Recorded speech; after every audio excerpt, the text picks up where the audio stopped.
Part of the problem is that you have many different agencies working to try to deal with the impact of the storm. But beyond that, this part of the Philippines is not used to either flash floods or landslides, which really has caused the most damage and is the cause of the deaths.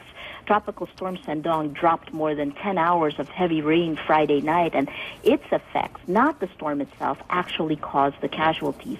Government says it warned residents to evacuate, but most didn't because, again, these areas have not been traditionally hit by the floods and the landslides.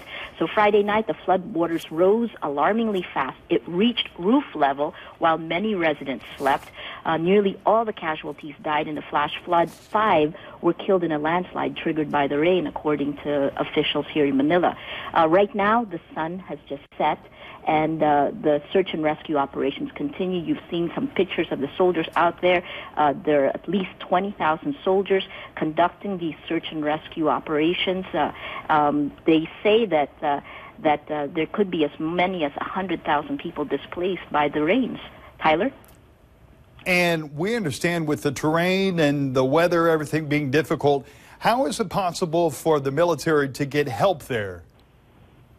They're doing it with great difficulty, and the government, the Department of Social Welfare and Development, has actually called for volunteers, both in packing goods. There are about 20,000 people, according to the Social Welfare Development Secretary, who are in about 20 evacuation centers in Cagayan de Oro, the city that's hardest hit.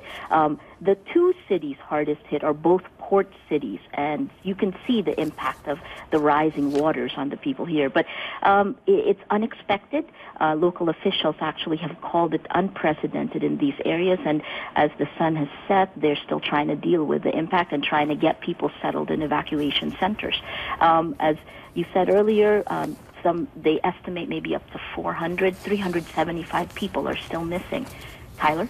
Unfortunately, Maria, as the waters recede and even though the storm has moved out, we expect the death toll to possibly rise. Is that right?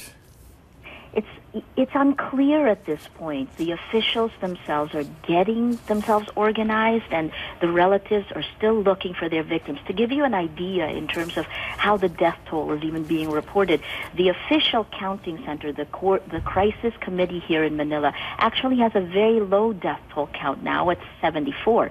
And yet local officials in those 2 cities that have been hardest hit is putting it much higher. The Philippine Red Cross has put the death toll at 213. So you can see that there's much confusion, that they're trying to systematize this and get help to the people who need it. Again, as the sun sets, the work becomes more difficult.